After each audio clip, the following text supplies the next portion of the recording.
saya selaku moderator dan juga saya ditemani dengan master tutor kita, yaitu Kak Habib Al-Kahfi Nasution, sarjana kedokteran.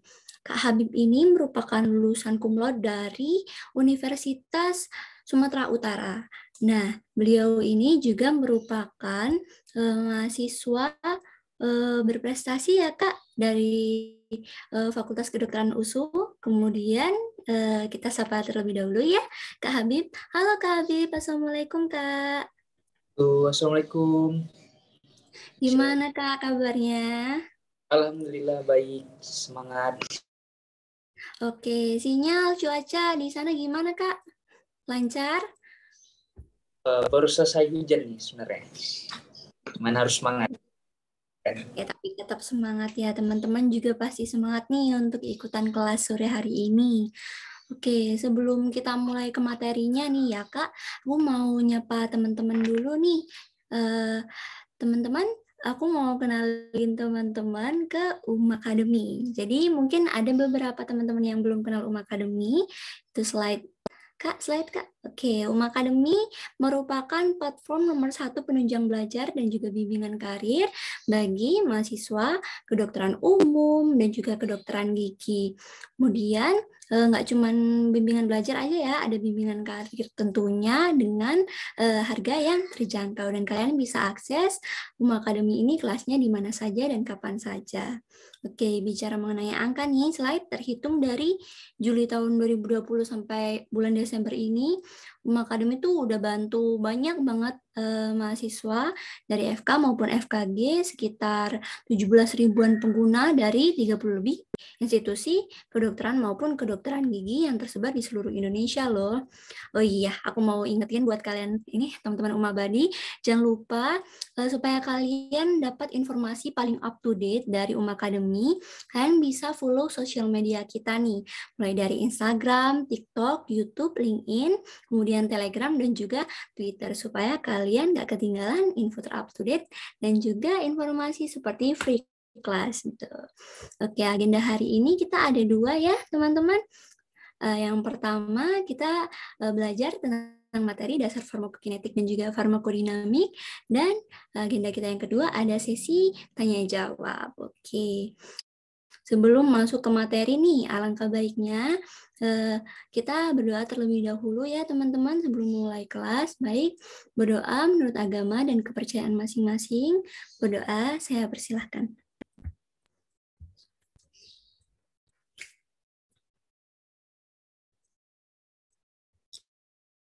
Oke, saya berdoa dicukupkan. Nah, sebelum kita mulai kelas, ini juga ada beberapa tata tertib nih yang teman-teman harus patuhi. Yang pertama, peserta hadir tepat waktu dan gunakan display name asli ya. Jangan pakai nama-nama alay, pokoknya harus pakai nama asli. Terus mengikuti jalannya kelas dengan antusias dan juga interaktif sampai kelas berakhir. Dan kalau misalkan nanti ada pertanyaan, kalian bisa taruh pertanyaan kalian ini di kolom chat dan nanti akan aku bacain di sesi question and answer ya teman-teman. Atau kalian bisa raise hand maupun on mic pada saat sesi tanya jawab berlangsung. Oke, setelah ini mari kita masuk ke materi. Silakan Kak Habib, saya persilakan waktu dan tempat. Oke, Assalamualaikum warahmatullahi wabarakatuh. Halo semua. Halo Kak. Waalaikumsalam. Halo Kak. Masih semangat ya. Mudah-mudahan tetap semangat. Semangat Kak. Walaupun masih baru, mahasiswa baru, terus semangat sampai akhir. Oke. Ini baru pulang kuliah berarti ya? Baru pulang kuliah.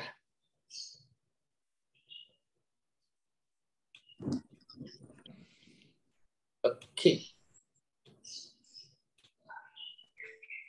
Kita akan belajar tentang farmakokinetik. Jadi farmakodinamik dan farmakokinetik. Jadi farmakologi ini adalah ilmu yang paling penting dari kedokteran.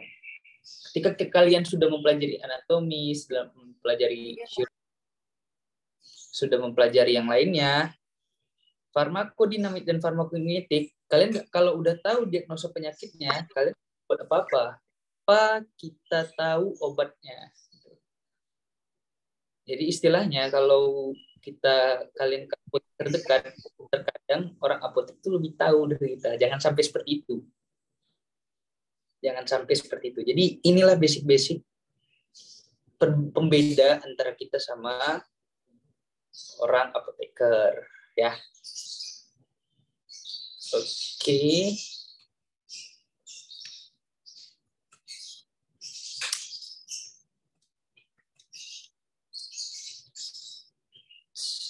Pendahuluan. Oke. What is pharmacodynamics versus pharmacokinetics? Jadi konsepnya simple. Kalau farmakodinamik itu apa yang dilakukan obat terhadap tubuh. Kalau dia farmakokinetik, artinya pergerakan obat. Artinya apa yang dilakukan tubuh kita ketika obat itu masuk. Oke. Ada ADME singkatannya. ADME. Yang merahnya.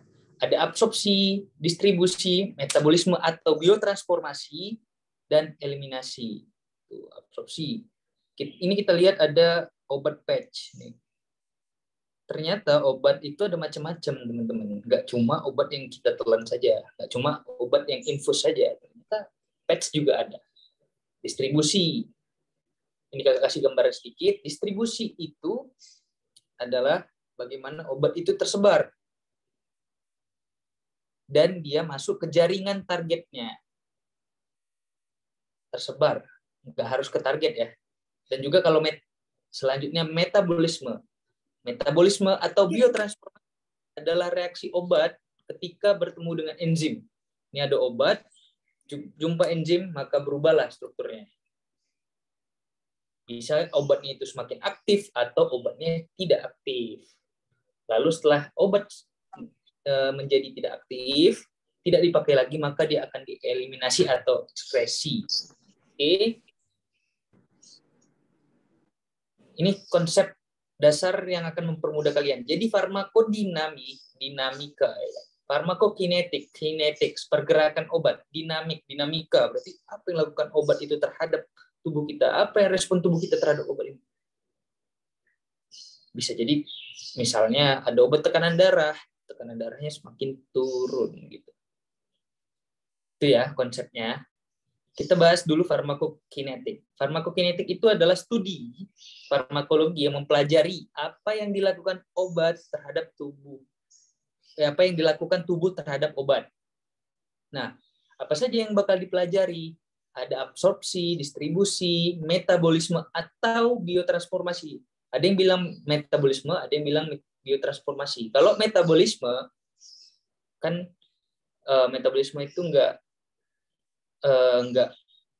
bisa menjadi tidak aktif ya. Kalau biotransformasi, dia obat ini bisa jadi obatnya setelah dipakai, dia akan menjadi aktif. Gitu. Ada namanya ekskresi. Oke, ini dia. Jadi ketika obat masuk dalam bentuk dan dosis tertentu, maka obat itu akan dirilis. Contohnya ada obat cair masuk ke dalam tubuh. Nah, ketika dia masuk ke dalam tubuh, obat ini akan tersebar ke dalam pembuluh darah. Dan dia akan masuk, sebagian akan masuk ke dalam tempat targetnya, sebagian juga akan tersimpan, dan juga sebagian akan tersebar di vaskularisasi. Apa itu vaskular, teman-teman? Vaskular adalah pembuluh darah, ya. Nah, ini ada beberapa reaksi. Ketika obat di dalam pembuluh darah, itu dia akan berikatan dengan protein. Oke. Ketika dia berikatan dengan protein, maka bisa jadi tersimpan, bisa jadi dia akan diantarkan ke tempat targetnya. Nah, setelah itu obat yang sudah tidak aktif lagi, tidak terpakai lagi, akan diubah menjadi yang namanya metabolit. Dan metabolit ini akan dibuang. Dibuang lewat apa? lewat urin, lewat bile duct. Bile duct ini adalah produk dari feses ya. Zat pembentuk feses. Ada sweat, keringat. Itu makanya orang yang sakit kadang disuruh untuk keringatan atau olahraga ringan. Oke. Setelah kita masuk nih, absorpsi. Jadi gimana tuh obat itu akan dirilis? Kayak mana obat itu akan terserap di dalam tubuh? Itulah kita akan bahas di absorpsi ini. Ternyata teman-teman, ada beberapa cara untuk masuknya obat. Ada oral. Oral itu apa teman-teman? Ada yang tahu nggak? Oral itu apa? Lewat mulut, Kak. Ya, lewat mulut. Ada rektal. Ada rektal lewat anus, ya kan? Contoh obat lewat anus itu ada diazepam. Obat lewat oral banyak ya. Ada obat perkutaneus di dalam kutan, subkutan deh obat. Bisa jadi insulin juga bisa. Ada intravena. Intravena inilah yang sering banget orang Indonesia bilang opname, diopname. Dia intravenanya langsung masuk ke pembuluh darah. Ada yang namanya intramuskular. Ini lebih cepat lagi biasanya. Lalu ada lagi yang inhalasi dan intratekal. Intratekal ini unik ya, teman-teman. Jadi intratekal di hidung. Hidung ditetesin tes. Jadi ada beberapa obat yang baru diteliti bisa mengobati stroke ada. Intratekal juga intratekal itu disuntikan langsung ke belakang. Jadi dia masuk langsung ke CSF. Jadi di punggung kalian, tengah-tengahnya di vertebra itu akan dimasukkan suntik. Biasanya ini obat-obat bius spinal. Nah, inilah perjalanan obat. Intinya gimana cara buat obat ini masuk ke plasma. Dan obat ini bekerja secepatnya atau bekerja seefektif mungkin. Nah, ketika obat yang sudah ada di plasma, dia akan bisa jadi masuk ke ginjal. Ada obat yang dari breast. Jadi orang yang menyusui bisa jadi anak-anaknya akan terkena efek obat. Atau inhalasi dibuang langsung ya lewat udara. Simple ya. Mudah-mudahan mudah dimengerti. Nah, gimana Kak cara obat? Kan kita kalau bicara farmakologi itu tadi secara gambaran besar. Gimana kalau kita sudah masuk ke dunia ilmu pengetahuan, kalau bisa kita mendalami sampai seluler. Kalau kalian sudah menguasai seluler, mudah-mudahan kalian akan mudah untuk selanjutnya. Gimana? Ternyata masuknya obat itu adalah targetnya sel ya kan? Sel. Gimana cara masuk ke sel? Coba, ada ingat nggak sel itu punya apa? Ada ingat nggak sel punya apa aja? Ini apa yang kakak gambar? Fosfolipid. Nah, phospholipid bilayer. Ada yang namanya membran sel ya. Di dalamnya adalah plasma sel. Di dalam sel plasma sel itu ada organel-organel. Intinya gimana obat itu bisa tembus ke plasma gitu. Enggak cuman gimana obat itu bisa masuk ke pembuluh darah. Oke. Sampai sini mengerti ya teman-teman ya. Jadi pelajaran sel itu berguna untuk ini, obat ini. Apakah dia pasif difusi? Apakah dia lipofilik? Apakah dia filtrasi? Apakah menggunakan transport carrier protein? Intinya absorpsi dia prosesnya sampai molekul obat, sampai masuk ke dalam membran biologis dari si sel. Oke. Selanjutnya, mekanisme masuknya obat ke dalam membran sel itu sebutnya permeation atau permeabilitas. Pernah dengar kan? Permeabilitas. Permeabilitas. gimana masuknya ke dalam sel membran. Bisa lewat apa? Bisa langsung, bisa lewat reseptor, ion channel, sama transporter. Oke.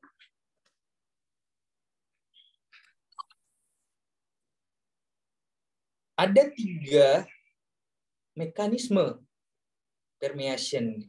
Jadi absorpsi ada 3 mekanisme, 3 jenis mekanisme yang mendasari permeation. Apakah dia difusi pasif, pasif difusi? Itu ada yang hidrofili, ada yang lipofili. Fili artinya suka ya, ini lipofili. Seperti yang kita ketahui, membran sel itu adalah fosfolipid bilayer ya kan.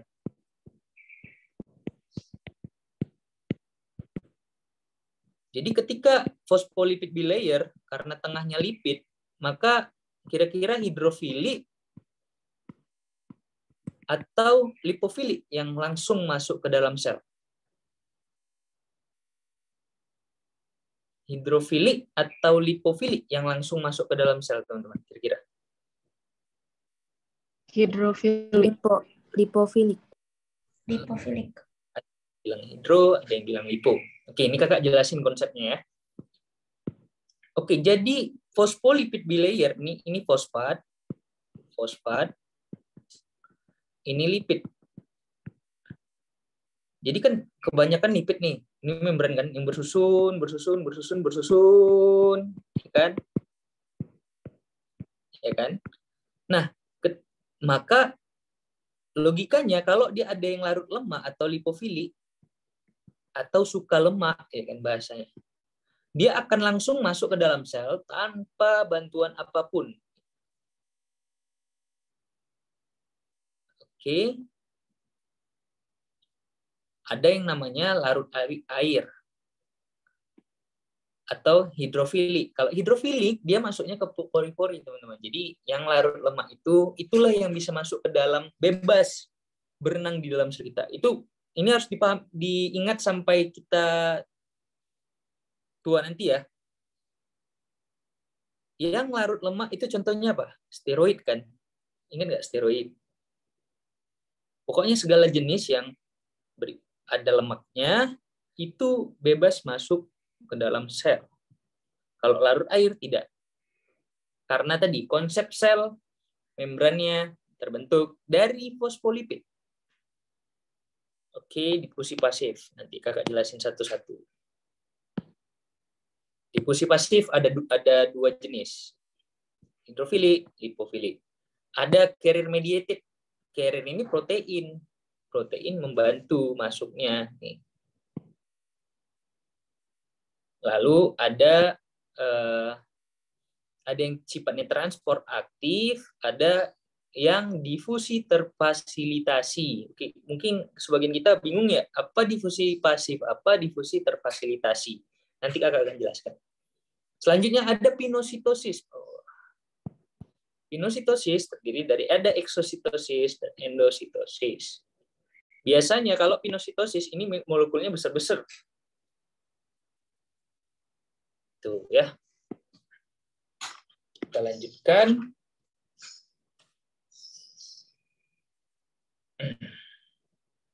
Nah, itu tadi berarti tergantung dengan reseptor absorpsi. Nah, ada yang namanya obat itu untuk terserap, dia bergantung kepada yang namanya pH. Ada yang disebut pKa. Oke, apa itu pKa? pKa itu kondisi pH di mana molekul obat 1:1 antara terionisasi sama yang tidak terionisasi. Terprotonase artinya positif sama yang negatif. 1:1. Butuh pH berapa dia untuk jadi 1:1. Contohnya, nih, asam lemah. pKa-nya itu 9,5. Oke.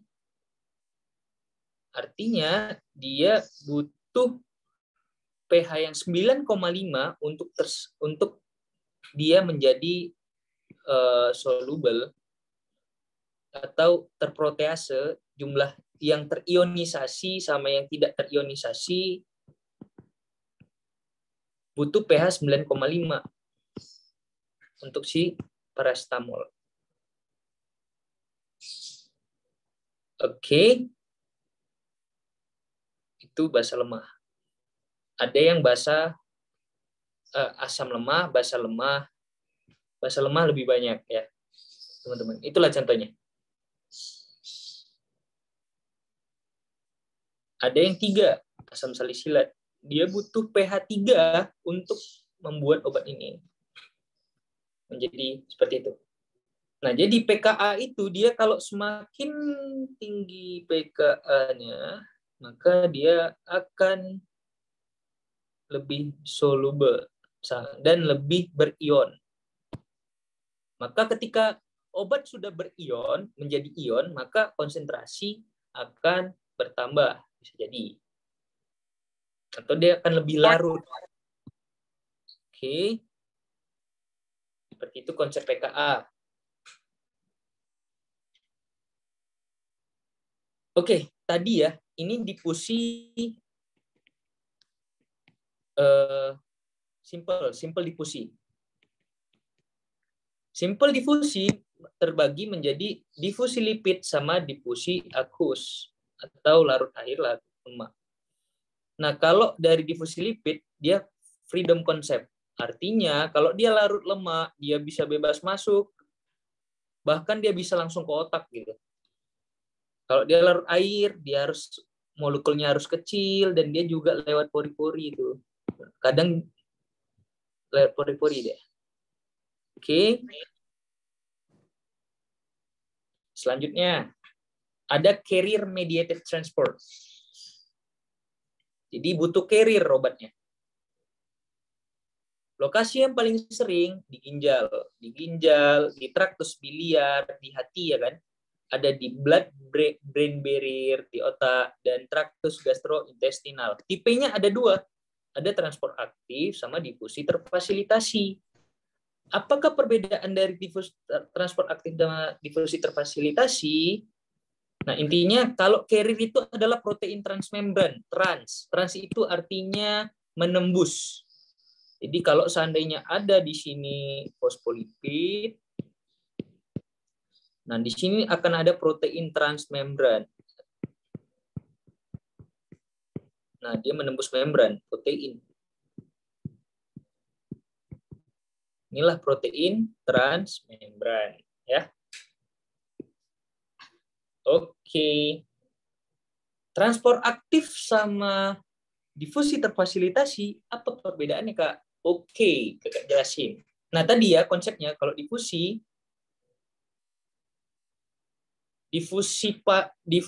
pasif atau simple difusi, dia nggak butuh energi. Yang kedua dia mengikuti konsentrasi. Artinya dia dari konsentrasi yang lebih tinggi ke konsentrasi yang lebih rendah. Itu konsepnya ya.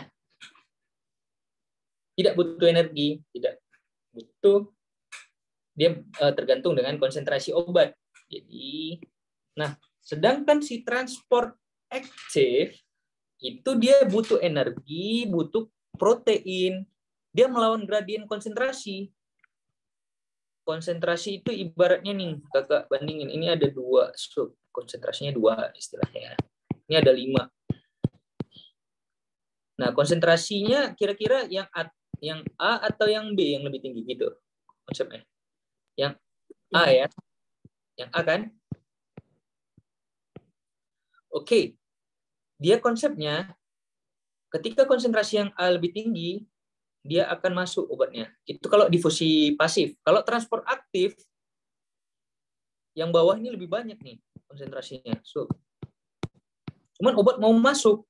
Tentunya kalau dia mau masuk, harus ada dong usaha, ya kan? Ibarat kalian di suatu ruangan itu penuh orangnya. Nah, itulah penuh dan overload, ya kan? Overload. Berarti konsentrasi, maka kalian cenderung keluar ruangan atau masuk ruangan? Atau memberikan orang untuk masuk ruangan lagi kalau ruangan udah penuh? Keluar kan? Nah, Ya. kalau aktif, dia butuh orang dalam untuk masuk ke dalam. Kalaupun orang mau masuk ke dalam, dia butuh orang dalam kan? Pasti. Orang dalamnya itu protein carrier gitu. Jadi bisa lah dia masuk tes. Nah, dia punya efek inhibitif atau efek menghambat kalau protein itu punya carrier yang sama. Contohnya levodopa di otak. Tuh levodopa. Levodopa ini obat Alzheimer. Ada 5-fluorouracil, contoh obat cancer ya, sama antibiotik nih. Antibiotik penisilin sama probenecid dia punya efek saling kompetitif, jadi nggak boleh lah disatuin. Secara konsepnya seperti itu. Oke. Kalau terfasilitasi sama-sama menggunakan carrier. Cuman bedanya dia mengikuti gradien konsentrasi. Istilahnya si carrier ini, kalian pernah nggak masuk mall, tuh otomatis pintu itu buka? Pernah nggak? Pernah kan? Pernah. Ya. Nah, itu carrier-nya seperti itu sifatnya. Jadi kalau udah keramaian orang di dalam ruangan, kalian bayangin, sampai ruangan itu udah masuk, udah ke depan, pintu yang otomatis terbuka deh. Nah, ketika pintu itu terbuka, dia sesuai gradien konsentrasi, ya orang akan keluar. Contohnya apa? Glukosa. Jadi konsepnya kalau kalian masukkan nasi ke dalam oral, maka gula akan masuk ke dalam darah. Nah, ketika gula masuk ke dalam darah, konsentrasi dari di dalam plasma akan banyak mengandung gula ya kan di dalam plasma ini beberapa jam kemudian. Ketika dia masuk ke dalam gula ini, maka dia butuh masuk ke dalam sel kan. Ini sel. Ini plasma. Nah, ketika ini udah masuk, dia kan ikut gradien konsentrasi tuh. Masuklah dia ke dalam sel. Cuman dia lewat pintu otomatis yang disebut GLUT1 sama GLUT5 gitu, teman-teman. Oke, difusi terfasilitasi sama transport aktif. Sudah. Selanjutnya apa? Pinositosis. Ini orang yang suka nelan. Ini istilahnya kakak ambil kalian lagi main-main di padang pasir. Oke. Main-main di padang pasir, ada kan pasir yang ngisap. Nah, itulah dia pinositosis. Ada yang ngisap, ada yang keluarin. Dia butuh energi yang besar dan dia biasanya molekulnya itu besar-besar. Dan ketika dia masuk ke dalam sel, ini misalnya molekul besar mau masuk ke dalam membran. Ini membran, ini plasma. Ini ekstra seluler. Nah, ini ada molekul besar. Nah, ketika molekulnya sangat besar, maka butuhlah dia di breakdown untuk masuk ke dalam. Nah, ditelanlah dia. Nah, ketika ditelan, molekul besar ini istilahnya dia udah masuk ya ke dalam plasma. Molekul besar ini akan dilindungi oleh membran sel. Oke. Jadi terbentuklah membran di sini. Ini membran sel. Nah, dibentuk seperti itu dia. Ketika masuk, maka membran sel akan terbreakdown, terhancur, dan dia akan menutupi si molekul itu. Nah, lingkaran membran ini disebut vesikel. Contohnya apa? Vitamin B12. Nah, untuk masuk ke dalam usus atau zat besi kalau mau masuk ke dalam sel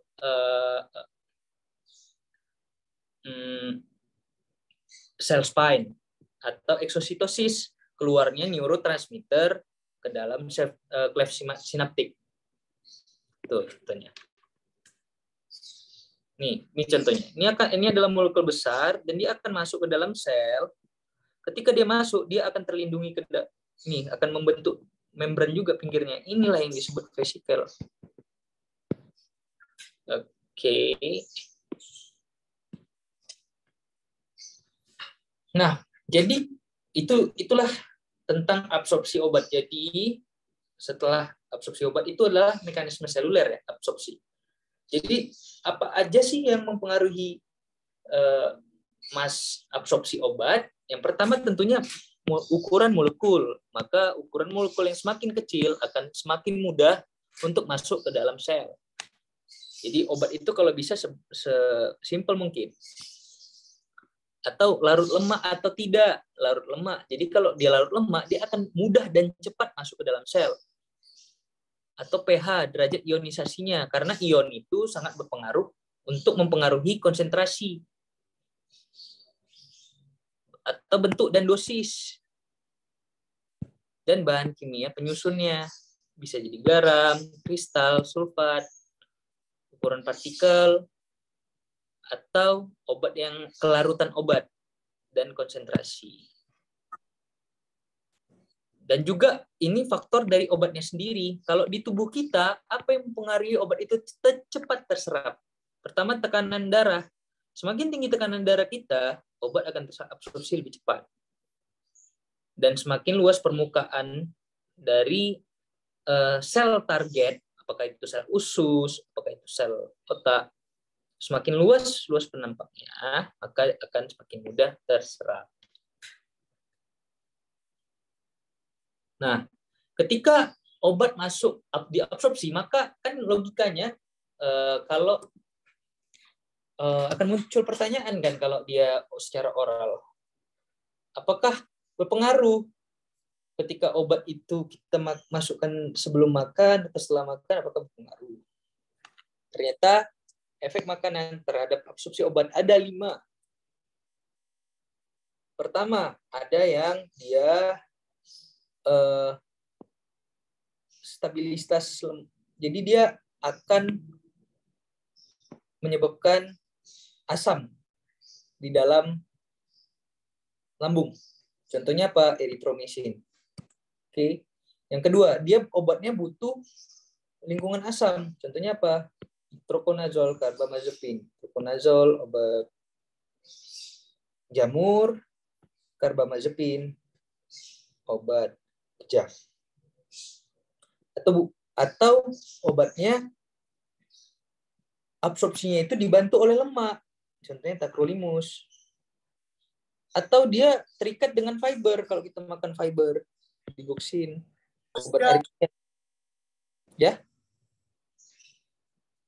Atau obatnya terikat oleh celate atau teh. Orang Indonesia punya kebiasaan minum teh. Jadi dia kalau kita lagi mengonsumsi obat tetrasiklin sama quinolone, terus kita minum teh, maka obatnya kurang terabsorpsi.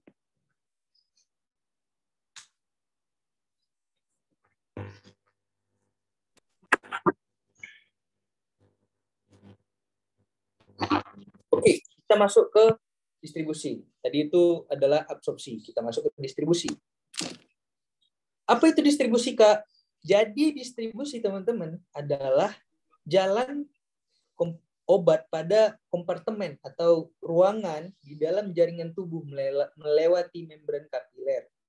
Seperti kita ketahui bahwa kadar dari intracellular fluid itu 40%. Sisanya interstisial sama plasma volume. Oke. Jadi plasma itu hanya 20%, teman-teman. 20% plasma. Apakah dia kompartemen plasma? Apakah obat itu di kompartemen interstisial? Apakah di intraseluler? Itu adalah distribusi obat. Itu kita bicara tentang itu. Nah, difusi ini apa yang mempengaruhi Pertama adalah diffusion rate. Jadi setiap obat itu dia orang farmasi sudah menentukan diffusion rate-nya. Jadi ketika obat diffusion rate-nya tinggi, maka obat itu akan terdistribusi dengan baik di seluruh tubuh. Selanjutnya afinitas obat. Afinitas obat adalah kemampuan obat untuk berikatan kepada reseptornya. Ini reseptor. Jadi dia istilahnya macam magnet. Semakin tinggi, maka dia akan semakin baik. Atau tekanan darah. Jadi logikanya blood flow bukan tekanan darah, perfusi atau masuknya darah ke dalam jaringan. Jadi aliran darah yang masuk ke dalam jaringan. Jadi istilahnya kalau otak itu perfusinya ada berapa, nanti organ ada berapa. Semakin tinggi perfusi perfusi darah, maka obat itu akan semakin mudah terdistribusi di situ. Jadi jika perfusi organnya itu baik, maka distribusi obat juga akan semakin baik. Maka orang-orang yang stroke, maka perfusi di otaknya sudah tidak baik lagi, maka distribusi. Kalau kita kasih obat, juga akan berkurang distribusinya. Dan juga ada protein binding plasma. Jadi protein binding plasma ini dia mengikat obat. Jadi ketika obat masuk, ini obat, ini protein. Protein yang tersering itu albumin lah ya. Nah, maka obat itu akan akan berikatan dengan protein. Istilahnya dia masuk mobil, obatnya masuk mobil gitu. Nah, jadi distribusi obat itu terdiri dari 4 pola. Ada yang cuma di plasma aja, ada yang di semua fluid, ada yang di specific tissue, sama dia non homogen atau dia tergantung distribusi polanya, tergantung afinitasnya. Contohnya kalau di plasma aja apa aja? Dextran, Evan Blue Dye, Suramin, untuk obat-obat koloid. Kalau di semua tubuh apa? Alkohol atau sulfonamid. Nah, terdistribusi di seluruh tubuh nih alkohol. That's why kita bisa nge-fly ya kan, nggak sober gitu. Kalau Anda mengonsumsi alkohol, teman-teman mengonsumsi alkohol, karena itu terdistribusi dia di seluruh cairan. Ada yang spesifik tisu, contohnya iodin, steroid, kloroquine di hati. Ini jadi orang farmasi itu sudah memikirkan bagaimana obat ini efektif. Jadi bisa kita ubah mekanismenya ini. Dan kita juga sebagai dokter harus concern terhadap ini, harus peduli. Apakah obat ini kalau terdistribusi ke seluruh tubuh, apakah dia akan mempengaruhi yang lainnya? Ya. Nah, ini perfusion rate contohnya. Perfusion rate kalau kalian nggak ngerti. Jadi perfusion rate itu adalah total aliran, kecepatan aliran darah yang mengalir kepada organ tertentu. Contohnya, otak itu akan dialirkan darah 55 mililiter per 100 per menit. Dalam 1 menit ada 55 mililiter darah yang ngalir ke situ. Ada hati 100, heart 70, skeletal 5, kidney 400, skin 10, bone 3. Jadi logikanya distribusi kemana yang paling besar? Kalau seandainya ada dikasih obat, teman-teman. Di antara ini, organ-organ ini.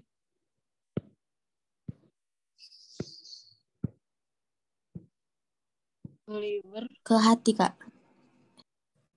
Liver dan kidney. Nah, ya kan? Ginjal. Makanya obat itu sangat berbahaya ya kan? Makanya kita jangan banyak-banyak minum obat, nanti bahaya untuk ginjalnya. Itulah ini yang mendasari teorinya gitu. Karena perfusion rate dari si ginjal itu sangat tinggi. Gitu. Tuh. Oke, binding plasma to protein. Jadi protein yang paling banyak itu albumin, terpenting. Jadi albumin ini akan mengikat obat asam terutama. Contohnya salisilat, vitamin C, sulfonamid, barbiturat, penisilin, antibiotik, pengencer darah, probenecid. Nah, dia akan terikat. Fungsi dia terikat agar obat ini tidak berfungsi pada yang bukan tempatnya gitu. Protein lain ada nih, streptomycin, ini obat TB, chloramphenicol, ada obat tipes atau antibiotik, ada digitoxin, ada kumarin. Dia terikat ke alfa 1, alfa 2, likoprotein globulin, alfa, beta, likoprotein. Nah, itu adalah kalau kita dulu kan pernah belajar esensial sama non esensial protein. Di protein paling penting albumin. Oke, sifat binding protein itu apakah? Bagaimana obat itu kalau sudah terikat dengan protein? Oke, ketika konsepnya adalah satu protein bisa mengikat beberapa molekul obat. Ini obat. Oke. Dan dia tidak memilih-milih, teman-teman, albumin ini.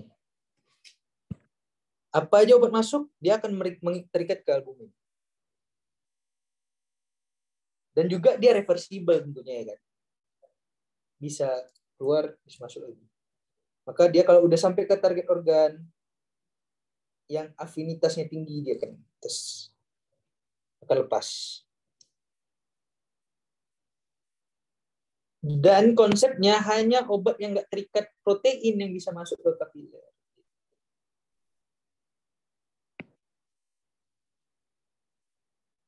Oke. Nah, perjalanan obat itu ada yang obat itu tersimpan ke dalam jaringan. Sebutannya apa? Drug reservoir. Jadi obat yang tersimpan ini, teman-teman, menjadi masalah. Kenapa? Masalah kalau itu tidak jago handle-nya. Kenapa? Karena kalau obat memiliki efek yang lama, kalau kita nggak butuh, itu akan jadi efek samping. Dan contoh perjalanan obat nih kakak kasih tahu adalah general anesthesia. Nah, general anesthesia itu, teman-teman, itu obat bius yang ada di pernah nggak lihat ini kalian belum pernah lihat langsung ya? Pernah nggak lihat orang yang mau dibius terus dikasih hidungnya, dikasih sungkup, baru dia tertidur. Nah, itulah general anesthesia. Nah, secara seluler, pergerakan si obat general anesthesia ini akan terdistribusi ke well-perfused organ. Artinya kemana? Ginjal misalnya. Baru dia akan, setelah dia ke ginjal masuk ke segala macam, barulah dia masuk ke otot, perfusi yang lebih rendah. Baru sampai ke yang low, very low perfusi. Contohnya sel lemak atau adiposa. Dan juga kalau nggak tepat sasaran bisa mengakibatkan efek yang tidak diinginkan.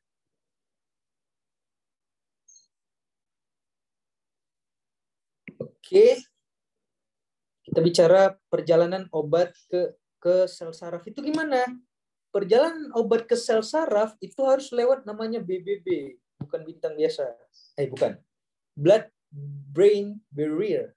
Jadi hanya yang non-ion sama lipofilik yang bisa masuk ke, dan molekul kecil yang bisa masuk ke BBB ini, teman-teman, seperti penisilin. Nah, jadi istilahnya kalau obat lipofilik dia bisa nembus langsung ke otak. Terus tanpa ada, istilahnya kalau lipofilik ini aksesnya itu orang dalam, Bos. Gitu. Nah, oke Kak, kalau obat terdistribusi di fetus, gimana Kak orang yang dalam bayi, ibu hamil, gimana? Apakah itu akan mempengaruhi? Ya, tentunya ini harus dipertimbangkan. Karena untuk memberikan obat, misalnya ibunya sakit, anaknya nggak, kalau bisa kan tidak boleh kena efek obat itu. Nah, jadi Apa aja yang mempengaruhi distribusinya agar obat ini bisa ke fetus? Pertama, fetal blood flow.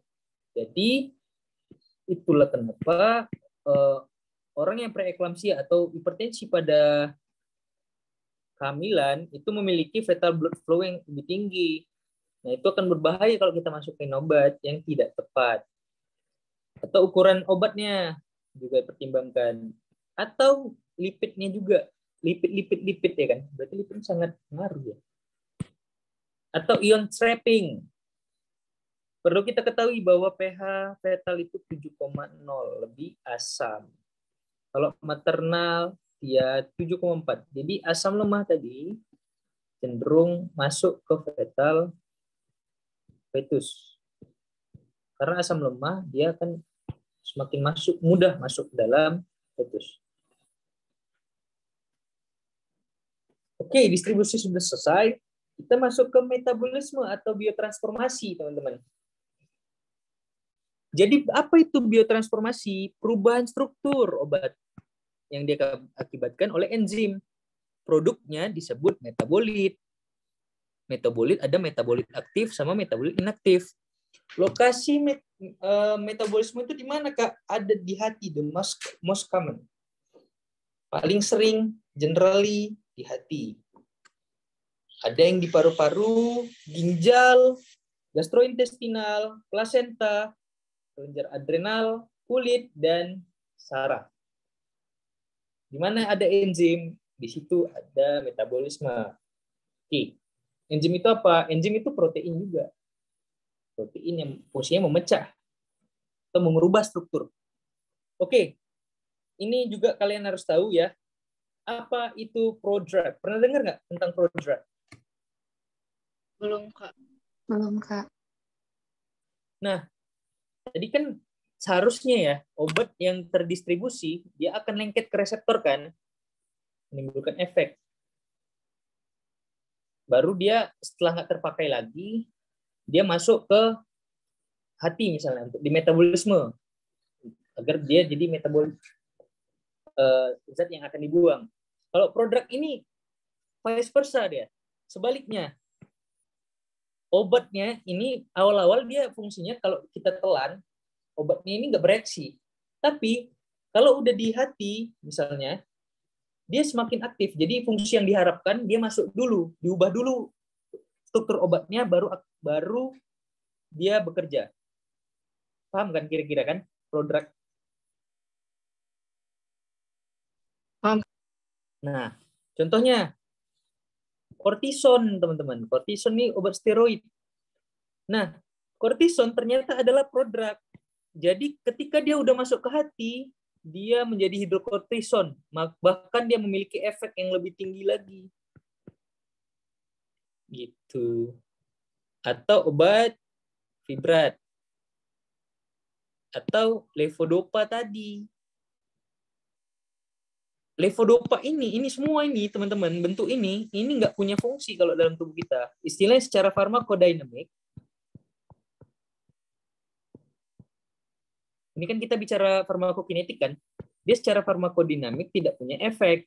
Cuman ketika setelah di metabolisme, dia akan semakin aktif obatnya, menjadi aktif. Tidak aktif menjadi aktif. Itulah yang disebut prodrug. Atau aktif menjadi lebih aktif lagi. Contohnya, obat kodein, hati-hati ya, ini obat batuk, dia akan menjadi morfin. Nah, jika di metabolisme bahkan.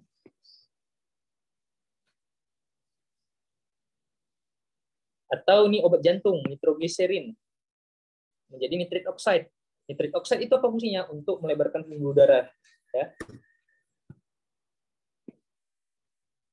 Oke. We're going to the next. Ada yang aktif menjadi less aktif. Tetap aktif juga, cuman less. Ada yang aktif menjadi non-aktif.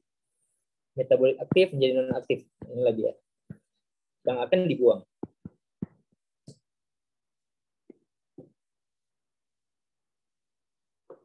Nah,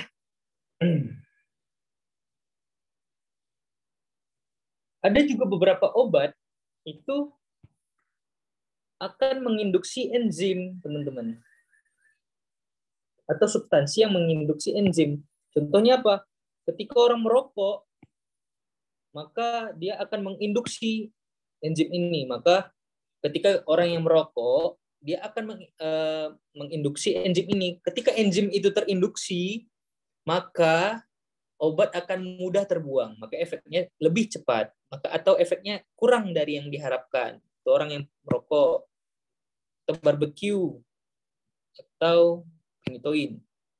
CYP1A2 ini enzim ya, enzim teman-teman. Jadi enzim ini CYP1A2, CYP2C9, CYP2C19, CYP2D4, CYP3A4. Ini agak aneh ya kan? Ini adalah enzim metabolisme. Jadi inilah yang bisa mengmetabolisme obat. Cuman dia bisa diinduksi lagi. Contohnya nih, ini kakak ambil satu contoh ya. Obat rifampin atau obat TB. Oke? Baru kakak mau gabungkan sama obat lainnya. Contohnya. Obat TB ini ketika masuk ke dalam hati, dia akan merangsang CYP3A4. Sehingga efeknya apa? Obat yang lewat CYP3A4 yang di metabolisme di hati, contohnya paracetamol, itu akan berkurang fungsinya. Gitu. Karena dia lebih cepat di metabolisme obatnya. Itu konsepnya. Ada yang inhibitor. Nah, inhibitor ini juga berbahaya. Yang tadi berbahaya karena takutnya efeknya lebih kurang. Kalau inhibitor ini lebih berbahaya lagi. Contohnya ya, obat amiodaron. Kita ambil contoh satu. Amiodaron ini obat anti aritmia. Aritmia detak jantung yang aneh. Jadi diobati pakai ini. Nah, obat amiodaron menghambat CYP2D6. Jadi efeknya apa? Dia obat CYP2D6 akan semakin lambat kerjanya, maka obat yang di metabolisme di sini itu akan lebih lama termetabolisme karena terhalang oleh amiodaron. Oke, dan ada obat-obat lainnya. Oke. Jadi gimana Kak obat itu bisa terpecah? Oke. Obat yang terpecah, dia akan masuk ke fase 1, di mana yang tadi lewat enzim CYP A1A2, 2C9, 2C19, 2D6, CYP3A4, itu akan mengoksidasi, masuk ke fase 1 tuh. Maka obat akan teroksidasi, terreduksi, dan juga hidrolisis. Baru dia menjadi aktif atau less aktif atau lebih aktif. 3 ini fase 1. Jadi ada 2 fase enzimatik obat. Baru selanjutnya gimana? Obat akan terkonjugasi, teman-teman. Ingat nggak? Terkonjugasi artinya terkonjugasi menjadi larut air sehingga dia bisa dibuang gitu. Bisa diekspresi obat. Kira-kira seperti itu. Faktor yang mempengaruhi metabolisme obat apa? Bisa jadi induksi tadi ya, penggunaan induksi sama inhibisi sangat berpengaruh. Perbedaan genetik, jadi setiap orang itu ada yang beberapa itu lebih cepat. Kok pakai obat ini saya dok efeknya kurang ya? Bisa jadi karena metabolismenya tadi. Atau usia tertentu, tentunya usia yang semakin tua, dia semakin lambat metabolismenya. Kalau usia muda, dia belum cukup enzimnya untuk metabolisme. Jenis kelamin, laki-laki sama perempuan, tentunya beda. Penyakit hepar tentunya nih. Kalau ada orang yang udah sakit hepar, hepatitis, maka metabolisme obat atau perubahan struktur obat itu nanti, obatnya akan sulit diekskresi, sulit di metabolisme, sehingga sulit dibuang, ekskresi. Ada faktor lingkungan. Lingkungan, ini contohnya ya.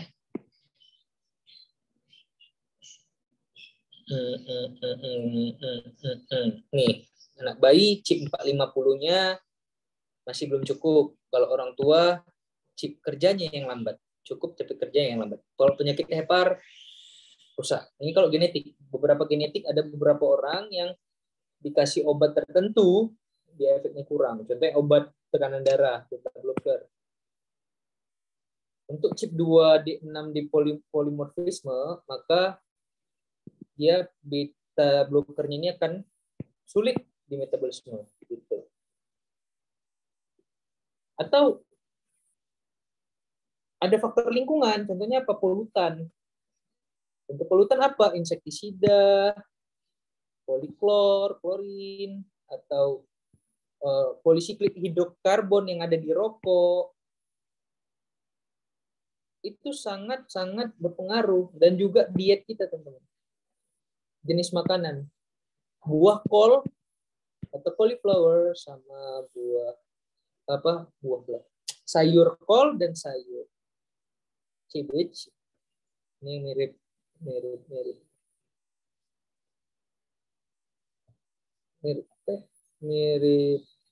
brokoli, cuman warna putih, itu menginduksi chip 1A1 dan chip 1A2. Jadi kalau kita makan kol, jadi obat yang di metabolisme di sini akan lebih cepat dia dibuang. Atau inhibisi mikrosom.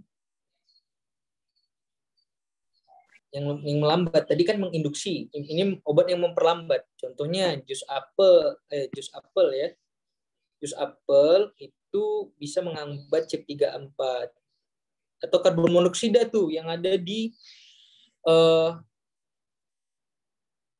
knalpot, bisa menghambat enzim. Makanya semua harus diperhatikan. Ya, selanjutnya adalah ekspresi. Nah, setelah obat terbiotransformasi menjadi metabolit yang inaktif dan terkonjugasi tadi di fase 2, maka obat akan dibuang melalui apa? Ginjal, hati, paru, dan ASI bisa.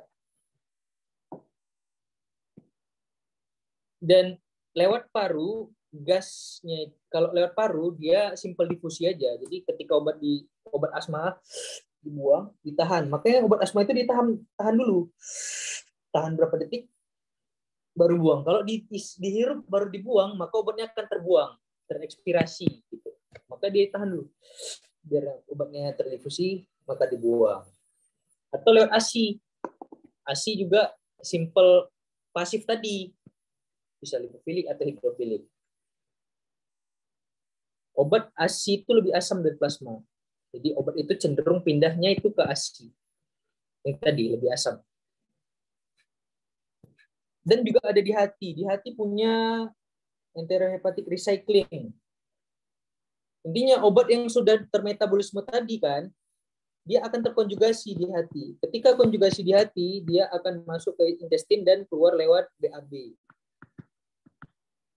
Tapi yang terkonjugasi tadi bisa juga masuk ke usus tadi. Jadi ada 2 jalur kalau di hati. Ada yang masuk ke feses, jadi BAB ya kan. Ini kakak gambar BAB-nya. Ada yang jadi BAB, ada yang masuk ke usus dan dipakai lagi. Itulah tadi produk. Masih di atas. Itulah tadi yang prodrug.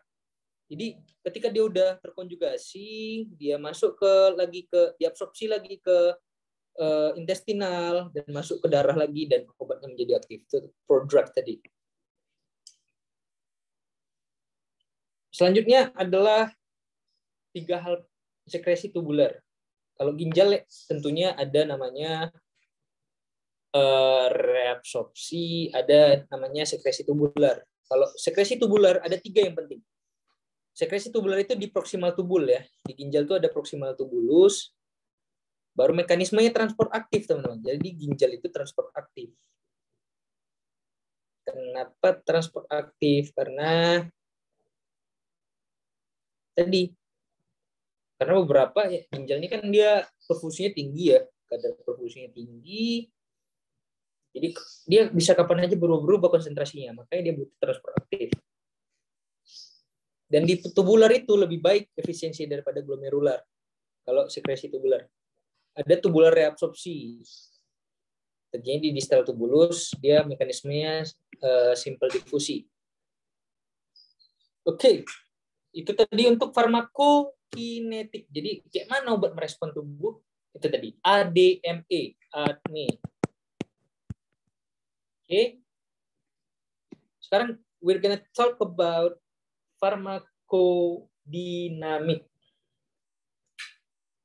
Apa itu farmakodinamik? Jadi farmakodinamik adalah apa yang dilakukan obat terhadap tubuh. Ada dua jenis farmakodinamik. Ada drug action. Drug action itu artinya secara seluler dia bicaranya. Ada drug effect atau reaksi fisiologi. Itu ya. Ada faktor yang mempengaruhi, kita bicara tentang drug action. Ada faktor yang mempengaruhi drug action.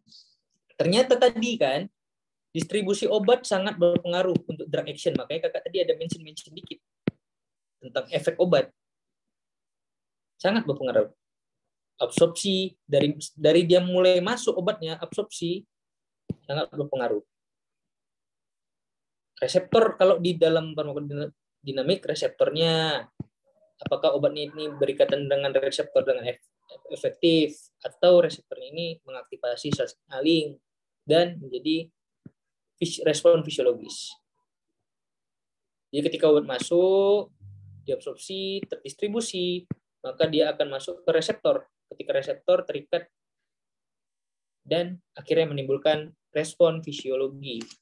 Tentunya kakak mau minum obat tekanan darah lewat oral untuk pagi hari. Obat itu akan diabsorpsi di lambung. Baru selanjutnya masuk ke pembuluh darah dan punya reseptor beda-beda tentu. Ada beta blocker dan lain sebagainya. Nah, drug action itu gimana, Kak? Apa aja reaksi obat? Ada yang mimicking. Artinya dia mirip dengan fungsi aslinya. Jadi fungsi aslinya dianggap kurang bagus, jadi dia dirangsang dengan obat gitu. Atau ada blocking, dihambat. Ini contohnya efek yang obat yang punya efek stimulasi acetylcholine, stimulus gland. Acetylcholine adalah obat Alzheimer. Jadi dia menstimulasi. Ada depresi. Depresi ini biasanya ini menekan sistem saraf nih. Contohnya barbiturat. Ini obat kejang.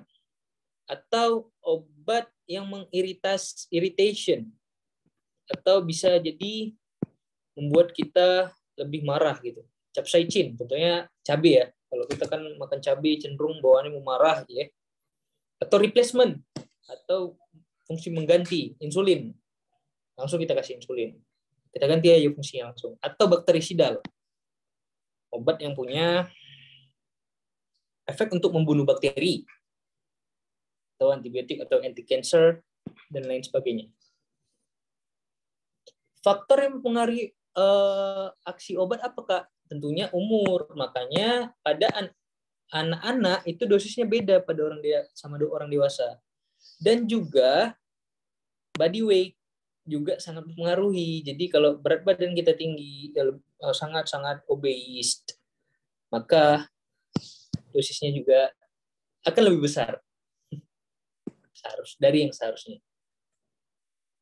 Atau seks artinya jenis kelamin perempuan sama wanita, laki-laki dan wanita, pria dan wanita punya profil farmakokinetik yang beda kan, otomatis kalau farmakokinetiknya beda, maka akan mempengaruhi drug action nantinya.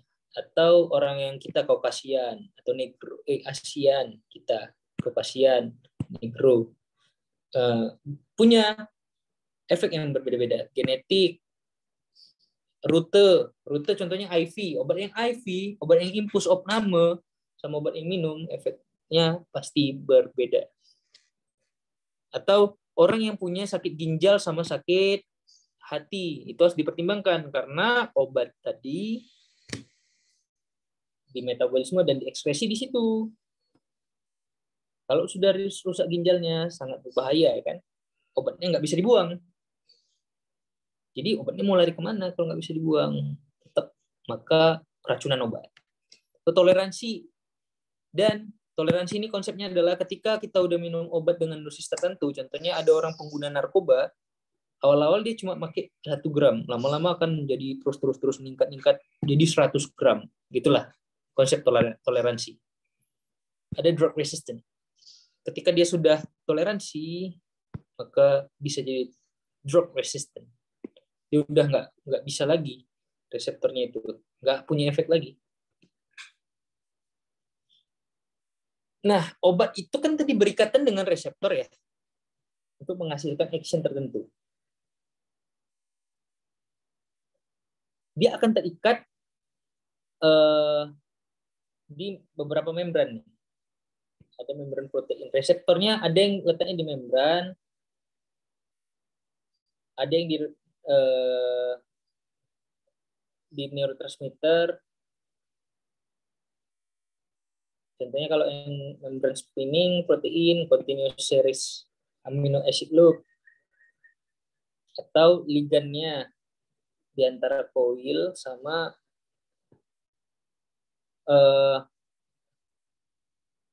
obatnya antara neurotransmitter dan drug. Ini contohnya kakak, ini clef, ini neurotransmitter akan ada di sini, maka obatnya ada yang reversible ionic binding reseptor. Jadi dia ada yang reversible, ngikat ke ligan dan mengaktifkan reseptor. Ada yang reseptornya ini obatnya udah lengket nih, dia hanya memberikan signal aja, obatnya nggak masuk. Ada obatnya ngikat, tapi dia ganti struktur protein, jadi selnya itu berubah. Gitu. Itu interaksinya. Ada yang continuous, ada yang reversible ionic binding, ada yang transmembran signal. Nah, efek obat yang mimik action atau meniru aksinya, atau kita membuat aksinya itu semakin efektif lagi, itu namanya agonis. Atau dia nempel ke reseptor neurotransmitter saraf. Tuh. Atau dia ngeblok. Kalau ngeblok antagonis sebutannya. Oke, reseptor structure itu terdiri dari banyak ya. Ada carrier protein. Ternyata carrier protein selain dia mendifusi, dia juga berfungsi sebagai reseptor. Ada yang ion channel, G protein G couplet. Ternyata fungsinya di mekanisme kerja obat. Kita coba belajar biokimia kemarin. Ada yang enzim. Gitu. Nah, ini efek sebelum yang ada obatnya. Sebelum ada obat, maka ini adalah reseptor. Maka reseptor akan berfungsi lah ya. Dirangsang oleh zat tertentu dan dia akan mengaktifkan seluler. Ketika obat masuk yang agonis, maka obat ini akan menduduki tempat reseptornya dan dia akan mengaktifkan selnya itu, semakin aktif sel. Kalau ini ngeblok, artinya si obat ini menghambat aktivitas sel. Itulah istilahnya. Nah, tadi obat itu ada yang namanya cumulative effect. Jadi obat akan memproduksi efek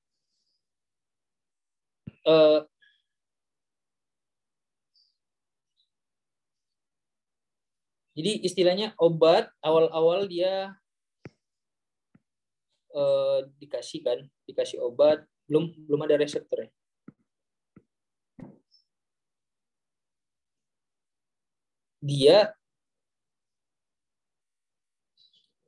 Dia ketika obatnya itu terus ditumpuk, maka obatnya akan menimbulkan efek.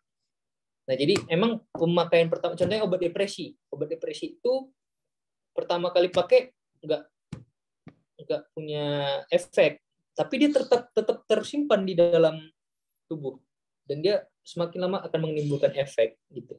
Itulah istilahnya. Ada yang namanya additive effect. Jadi ada 2 obat A tambah B ya kan, akan menghasilkan efek yang lebih besar gitu.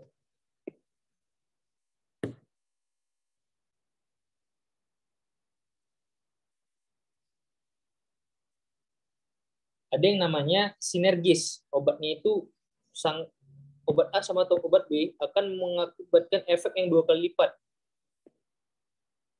Gitu. Seperti alkohol atau antagonistik efek. Ini bicara tentang kalau obat diberikan, obat A sama obat B. Contoh nih, obat A ini harusnya kan obat B itu kerjanya kayak gini ya responnya.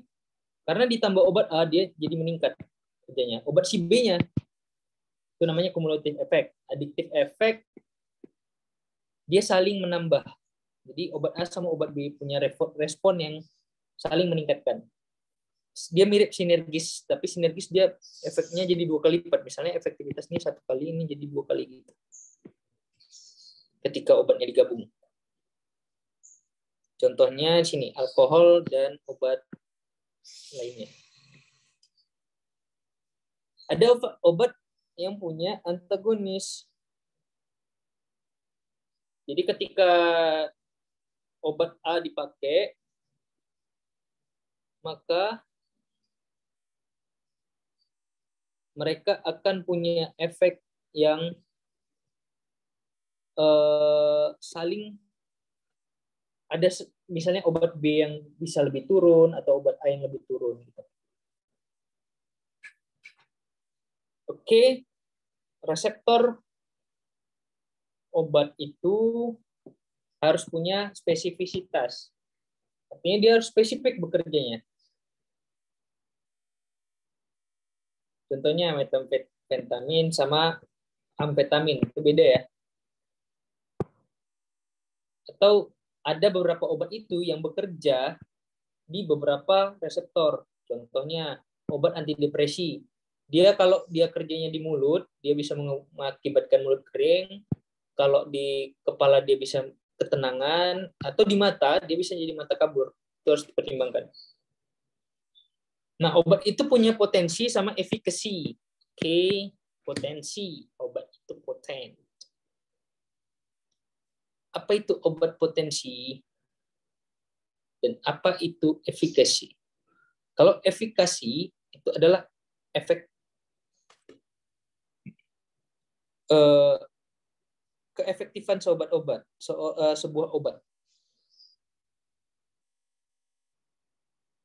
Jadi obat itu dia akan ini ya, dosis ya. Ini ibaratnya dosis. Misalnya ini dosisnya 100, ini 200. Di sini 200. Jadi obat itu akan punya efek yang maksimal walaupun obatnya di angka 100. Jadi ketika kita kasih obat 200, efeknya juga sama-sama kayak 100. Jadi buat apa dikasih obat yang 200 gitu. Itulah potensi. Potensi itu kalau bisa kita memaksimalkan efek obat dan efikasi. Selanjutnya, efikasi itu dosis paling efektif obat atau letal. Obat ini bisa mengakibatkan kejadian buruk atau kematian enggak? Nah, jadi therapeutic index itu lethal dose 50 dibagi TD. Nah, ini juga beberapa interaksi obat yang penting ya, teman-teman semua. Ada di GI, obat-obat yang ini anti mual, interaksi dengan anticholinergic. Ini kalian bisa dapatkan di memes.com. Jadi kalau kalian mau belajar obat, kalian buka lah ini memes.com, sering-sering baca ini, mudah-mudahan nanti dapat tuh interaksi obat. Nah, ini kakak kasih yang penting-penting aja, yang sering digunakan ya. Jadi demikian materi dari kakak. Oke. Oke, terima kasih penyampaian materi yang sangat menarik ya dari Kak Habib tadi tentang farmakokinetik dan juga farmakodinamik. Aku lihat nih teman-teman Uma Baris juga interaktif. Dan gimana nih teman-teman udah mulai dapat pencerahan dan juga hidayah-hidayah mungkin setelah belajar mengenai materi farmakokinetik dan juga farmakodinamik, mungkin yang sebelumnya kayak ngerasa, duh apa sih farmakokinetik ini, farmakodinamik apa, sekarang udah mulai jelas dan mulai paham ya teman-teman. Oke, sebelum masuk ke sesi tanya jawab, aku mau ngenalin beberapa program kelas yang ada di Academy nih teman-teman. Oke, next. Jadi di Academy ini ada satu program namanya private class. Nah, di private class ini kalian bakalan belajar 20 topik dari departemen atau blok. Nah, nggak cuma itu, kalian juga akan mendapatkan 500 lebih dari topik materi. Dan kalian akan dibimbing oleh master tutor yang 9 orang ini dari beberapa universitas terbaik di Indonesia. Jadi mereka tutor-tutor ini udah berpengalaman ya. Mereka lulusan terbaik dari kampusnya dan juga pastinya akan membantu mempermudah proses belajar kalian untuk memahami materi-materi yang menurut kalian itu susah dimengerti. Oke, next.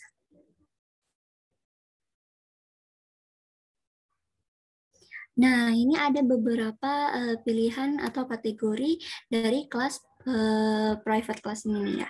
Yang pertama untuk kelas preklinik dan juga klinik. Jadi ada 2, preklinik 1, 2, 3, dan juga klinik 1 dan 2. Apa bedanya nanti aku akan tunjukin di next slide. Nah, untuk kategori tutornya kalian juga bisa milihin ya. Ada kategori tutor dari tingkat akhir S1, ada mahasiswa klinik atau yang sudah koas, bahkan ada yang sudah dokter umum. Dan untuk teman-teman, sekarang kan ini teman-teman masih preklinik atau udah klinik nih? Dari Preklinik. preklinik. Jadi kalian bisa pilih preklinik. Kelasnya preklinik 1, 2, atau 3 gitu ya teman-teman ya. Next slide. Jadi apa bedanya sih private class, bedanya preklinik 1, 2, dan 3. Jadi tiap kelas private class ini terdiri dari kelompok belajar. Nah, kelompok belajarnya ini terdiri dari 5 sampai 15 orang nih. Jadi misalkan kalian pengen belajar di Academy ambil private class nih. Kalian ada kelompok belajar 8 orang, boleh join. Pokoknya minimal kelompok belajarnya itu 5 orang sampai maksimal 15 orang ya. Terus ada pendaftaran 1 sesi maupun 5 sesi. Jadi kalau misalkan kalian cuma pengen join 1 sesi aja nih, nggak apa-apa boleh. Jadi kalian join yang 1 sesi, nanti kalian bakalan dapetin fasilitas apa aja nih, diajar oleh tutor, kemudian sebelumnya udah. Kemudian kalian juga bakalan dapat materi yang sesuai sama topik yang kalian pilih. Kemudian untuk yang preklinik 2, yang tadi kan pematerinya dari S1 tingkat akhir ya. Terus kalau yang preklinik 2 ini pematerinya atau master tutornya ini dari mahasiswa yang sudah koas atau yang udah klinik. Sama kelompok belajarnya 5 sampai 15 orang. Cuman bedanya di harganya aja. Terus kalau yang di preklinik 3 juga bedanya master tutornya itu dari dokter umum gitu teman-teman. Next slide. Kemudian ada kelas untuk klinik. Jadi kalau misalkan kalian udah masuk koas nih, tapi kayak masih bingung-bingung gitu untuk reminder materi yang di kelas 1 yang pas preklinik dulu. Jadi kalian bisa belajar lagi di kelas private class klinik. Nah, untuk tutornya ini terdiri dari mahasiswa koas tahun kedua dan juga ada yang sudah dokter umum kalau yang di private class klinik 2. Next slide, Kak.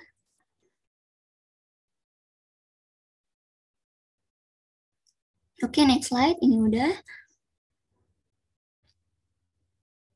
Nah, kenapa sih kalian harus belajar di Academy ini? Kenapa kalian harus ambil private class ini? Ini merupakan penawaran yang menarik banget ya. Jadi kalian bisa ambil, coba-coba dulu aja, ambil yang 1 sesi. Atau kalian mau sekalian yang 5 sesi juga boleh. Karena kalian di private class ini bakalan banyak dapat banyak banget.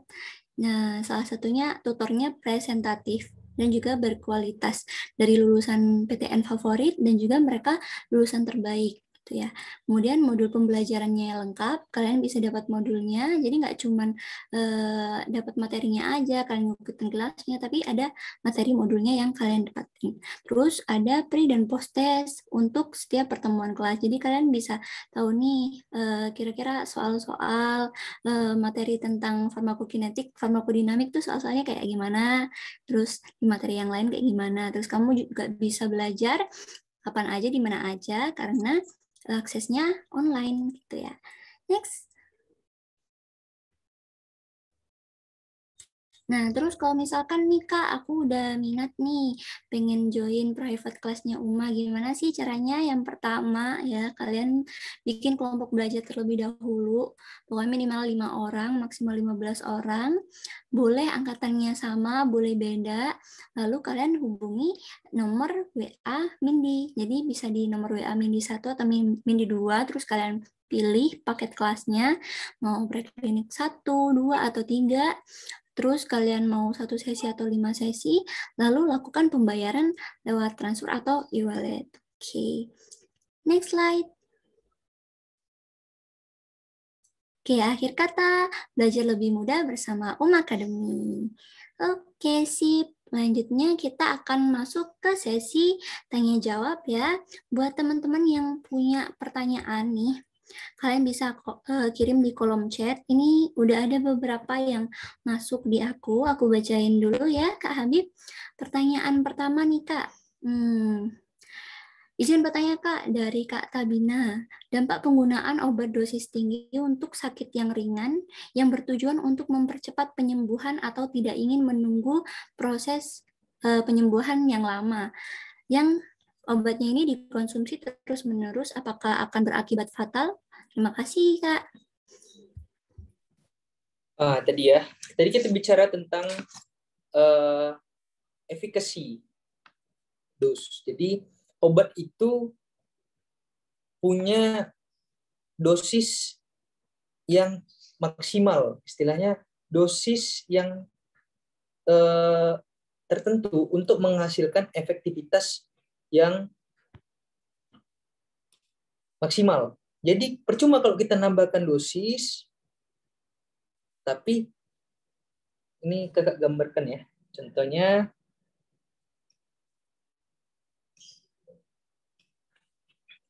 percuma, akan menjadi percuma nih. Misalnya ini adalah dosis, ini efek ya kan. Dosis ini itu misalnya dosisnya 100. Tentunya ini range antara ini jadi toksik, ini efektif, ini kakak kasih garis efektif, ini yang paling efektif ya. Efektif, dan ini dosis tidak efektif ya kan. Jadi dosis yang efektif itu akan menyusul ke sini. Kalau dia ke atas, memang akan berakibat suatu saat dia akan ini ya kan, akan lebih cepat efeknya kan. Cuman nanti dia akan masuk ke bahayanya, akan masuk ke ranah toksik. Jadi obat itu udah jadi toksik di dalam tubuh. Dan juga ada beberapa obat yang efeknya gini. Jadi mau nambah dosis 1000 pun dia tetap efeknya kayak gini. Karena tadi konsepnya seluler. Obat itu, tubuh kita itu hanya punya beberapa seluler, dan itu sudah diperhitungkan orang farmasi. Tubuh kita itu hanya punya beberapa reseptor. Jadi ketika semua reseptor itu udah terisi, mau kalian tambah 1000 obat pun nggak akan ngaruh. Malah dia obatnya ini akan masuk ke reseptor yang lain, mengakibatkan efek yang sangat berbahaya. Itu kira-kira. Oke, gimana Kak Tabina, sudah terjawab pertanyaannya? Baik Kak, terima kasih sudah terjawab. Oke, kita lanjut ke pertanyaan selanjutnya ya. Izin bertanya Kak, ini dari Kak Febi Putri Ramadana. Oh, ini untuk kelasnya ya, virtual atau online. Nanti, udah disampaikan kan ya tadi untuk kelasnya, kalian bisa hubungi Mindy dulu. Nah, ini untuk pertanyaan kedua. Kak, izin bertanya, mengapa jenis pemberian obat itu beda-beda? Oke. Untuk jenis obat, itu pasti beda-beda lah ya. Misalnya nih, kalian mau ngobatin asma akut atau asma lagi serangan, sama kalian mau mengontrol asma. Kira-kira beda nggak treatment? Pasti beda ya kan?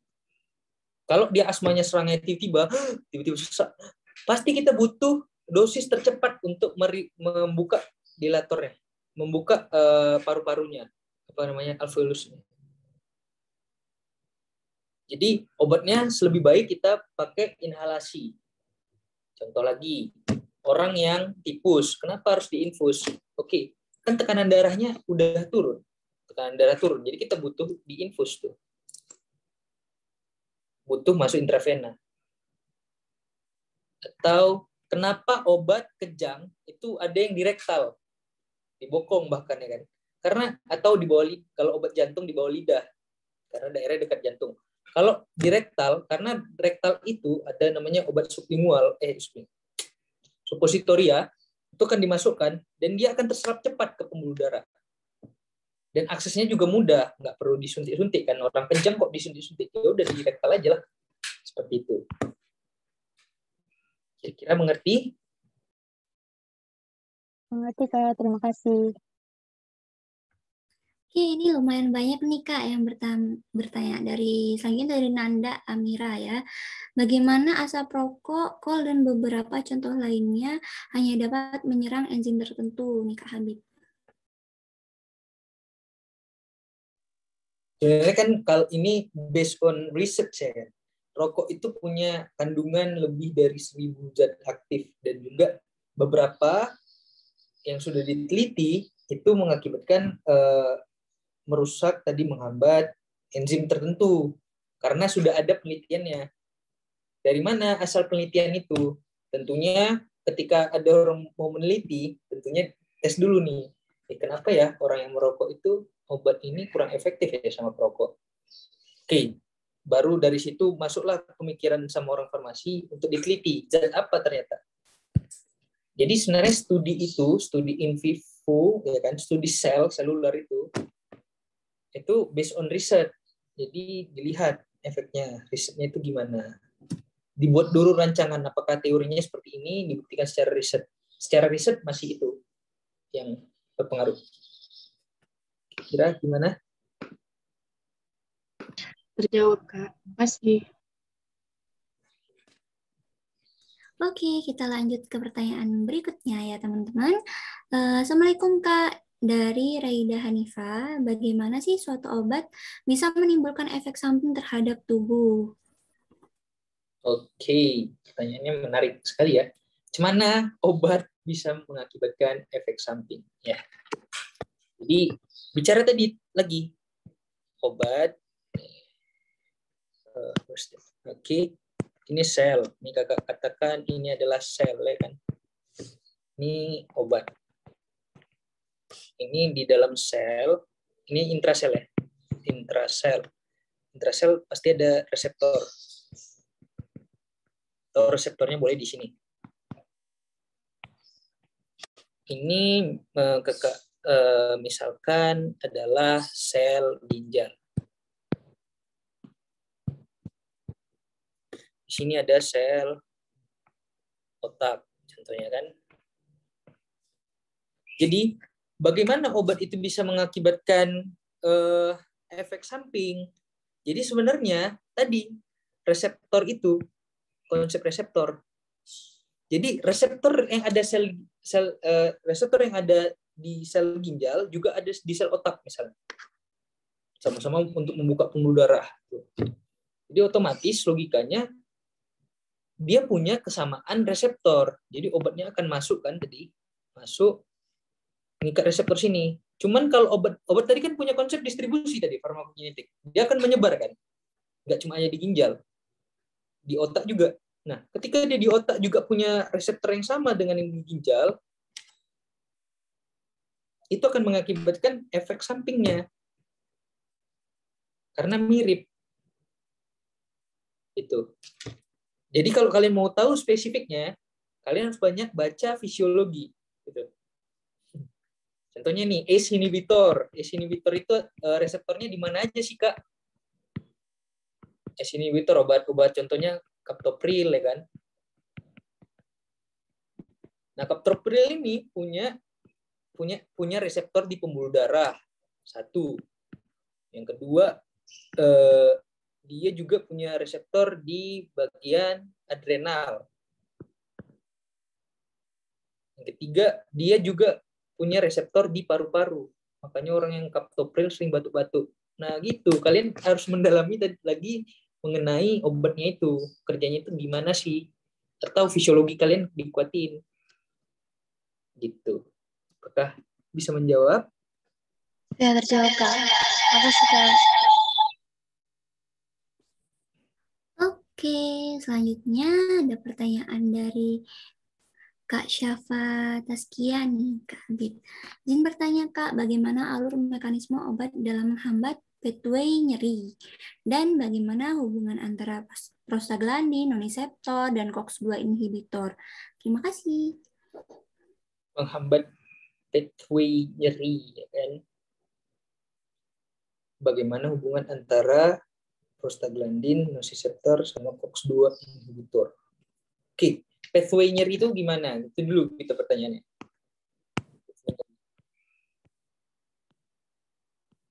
Jadi nyeri itu ada nyeri itu kan reseptornya disebut reseptor nociceptor, ya kan?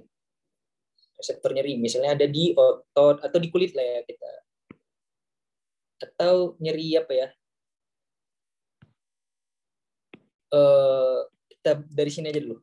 Obat nyeri itu terbagi jadi macam-macam ya. Ada obat nyeri yang menurut WHO ada obat nyeri, ada berdasarkan grade 1, grade 2, grade 3 atau grade yang low, contohnya paracetamol, ya kan. Yang kedua COX inhibitor, COX-1 atau COX-2, siklooksigenase inhibitor, atau dia golongan opioid. Gimana efek obat ini bisa mengurangi nyeri? Oke. Kalau dia paracetamol, kalau kalian tahu, ketika ini sel itu breaking down, rusak membrannya, maka membran ini akan mengeluarkan yang namanya prostaglandin, ya. Asam arakidonat. Asam arakidonat. Nah, asam arakidonat ini akan menghasilkan beberapa leukotrin, ada prostaglandin, dan lain sebagainya. Nah, ketika ini dikeluarkan, maka prostaglandin ini akan menimbulkan efek terhadap, misalnya kalau efeknya terhadap sel, dia akan membengkak selnya. Nah, atau kalau dia ke dalam sistem saraf, dia akan menyebabkan nyeri, ya kan? Orang yang inflamasi pasti nyeri, ya kan? Nyeri itu tanda rusaknya jaringan. Nah, jadi ini atau ada COX-1, COX-2. Nah, jadi efeknya di sini. Ketika sel rusak, dibantulah dia dengan paracetamol, COX, Jadi dari ini kan sistem saraf pusat, dari sistem saraf perifer ke sistem saraf pusat, SSP, baru dia ke brain, ya kan? Ini brain. Dan kalau dia si paracetamol, COX tadi prostaglandin, dia dimainnya di perifer. Kalau sudah sampai opioid, contohnya morfin, langsung brain, ya. Jadi kalau kakak jelasin lagi tentang neurologi, maka reseptor nyeri itu ada macam-macam juga nanti. Reseptor nyeri, dari reseptor nyeri dia nanti masuk ke saraf ascendens. Ke saraf ascendens dia akan masuk ke bagian talamus dan untuk di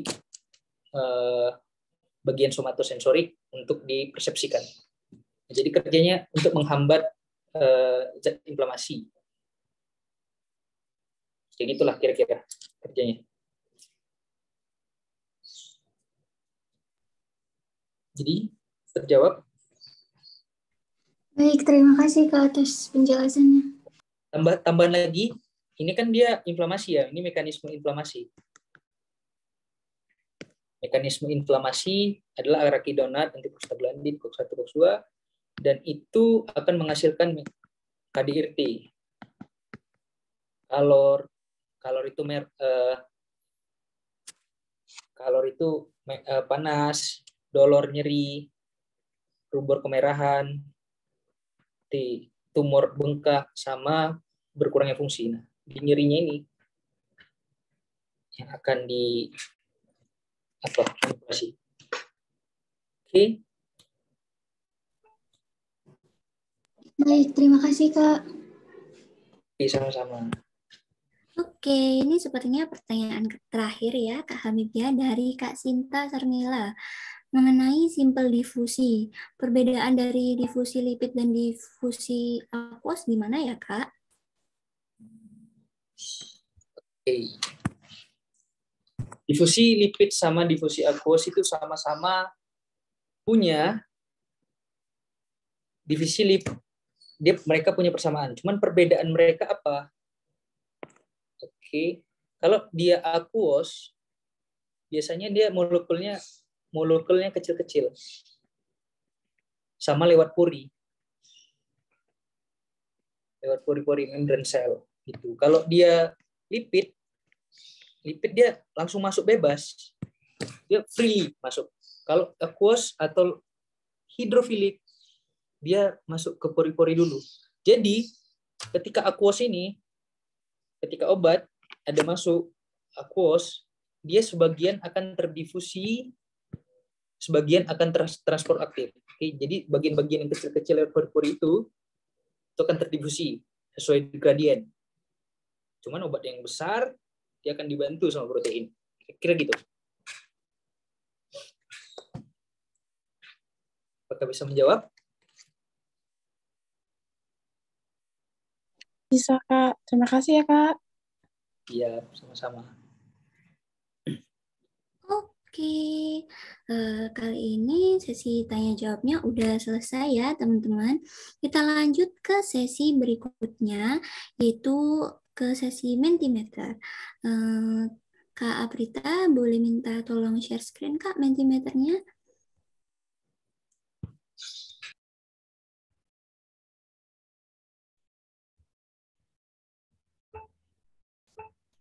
Sebentar ya teman-teman. Jadi Mentimeter ini fungsinya untuk mengetahui tingkat kepuasan Umabades terhadap materi pada kelas hari ini. Jadi kalian bisa buka di search engine kalian, websitenya mentimeter.com. Oke, sebentar ini saya contohin dulu ya.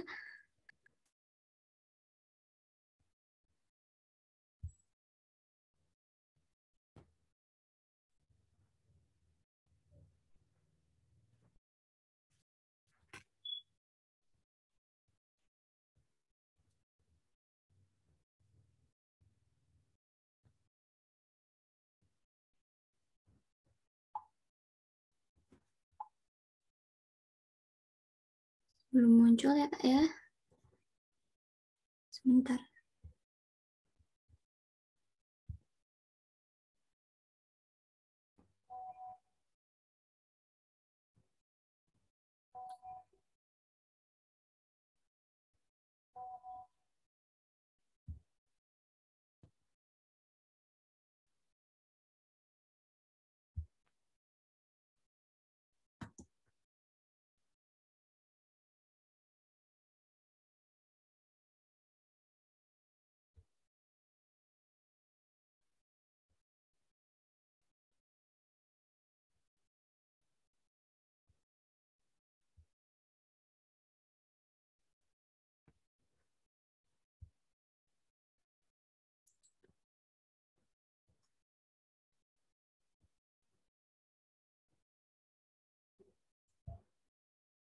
Oke, kalian buka di website mentimeter.com, lalu masukkan kodenya 22320540 ya, teman-teman.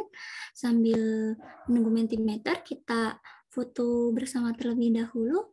Apakah boleh? Dibantu sama operator. Buat Uma Badis yang nggak lagi ngapa-ngapain, bisa on cam mungkin. Nah, siapkan pose terbaik dan juga senyum terbaiknya kalian. Kita foto bersama terlebih dahulu ya. Oke. Yang bisa on kamera, silakan on cam.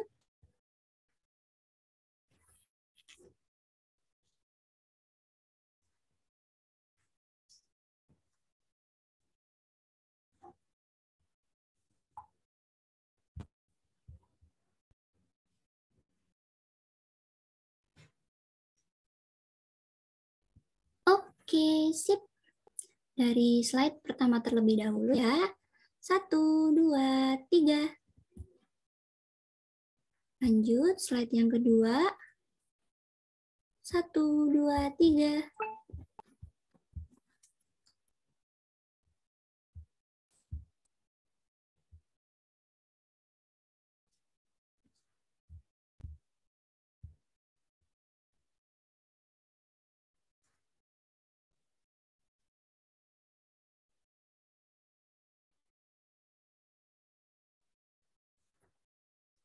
Nah, ini untuk Mentimeternya, aku share screen dulu ya. Teman-teman bisa buka di websitenya www.menti.com, lalu masukin kode yang baru ya teman-teman, 43500513. Jadi ada penilaian tentang pemahaman materi dan juga kualitas latihan soal dan lain-lain. Jadi kita bisa tahu nih sebagai bahan evaluasi untuk kelas kita ke depannya nanti. Oke, untuk pengisian Mentimeternya mungkin 5 menit cukup ya teman-teman. Jadi kita udah kelihatan kan share screen-nya? Aman share screen-nya? Sudah, Kak. Oke. Oke, bisa dibuka di websitenya www.menti.com, lalu masukkan kodenya 43500513. Oke, ini masih belum ada yang isi ya. Jadi kalau ada yang isi ini biasanya ada angkanya yang udah isi berapa orang. Oke, untuk pengisian Mentimeter ini 5 menit dari sekarang. Bisa dibantu teman-teman?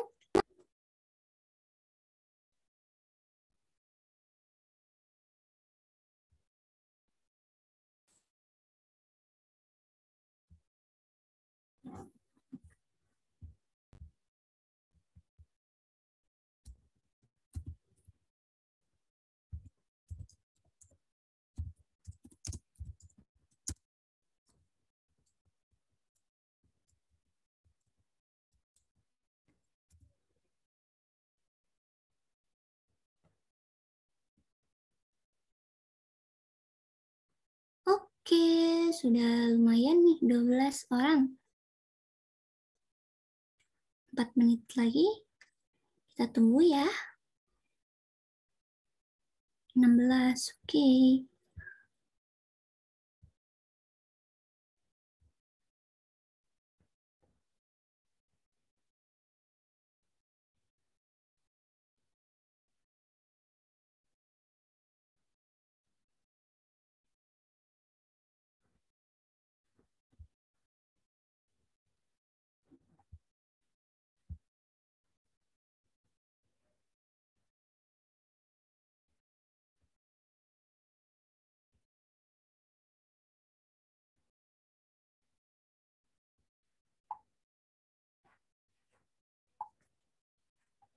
Oke, tadi beberapa teman-teman Uma Badis ada yang nanya nih kalau mau join kelas kayak gimana caranya. Tadi ya bisa hubungi nomornya Mindi 1 atau Mindi 2, atau kalian bisa daftar lewat coba klik Instagramnya Uma Academy, lalu klik link yang di bio untuk pendaftaran kelasnya, dan segala informasi mengenai private class Uma Academy ada di sana ya teman-teman. Jadi kalau ada yang berminat, udah punya kelompok belajar nih, mau join private class Uma Academy, bisa klik link di bio Instagram Uma Academy Indonesia. Oke?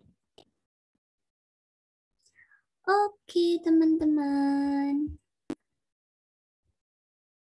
Alhamdulillah akhirnya telah selesai rangkaian acara pada sore hari ini ya. Semoga ilmu yang kita dapatkan hari ini bisa bermanfaat, dan saya sebagai moderator mengucapkan terima kasih banyak sama teman-teman karena udah semangat, dan juga semoga kita diberi kesempatan di hari yang lainnya untuk bertemu lagi di kelas Uma Academy. Saya ucapkan terima kasih. Wassalamualaikum warahmatullahi wabarakatuh. Waalaikumsalam. warahmatullahi Waalaikumsalam. Terima kasih, Kak. Terima kasih, Kak. Terima kasih, Kak. Terima kasih, Kak. Liv, Kak. Terima kasih, Kak. Liv, Kak. Terima kasih, Kak. Izin live ya, Kak. Iya, sekarang boleh live. Terima kasih ya. Iya, makasih Kak Habib.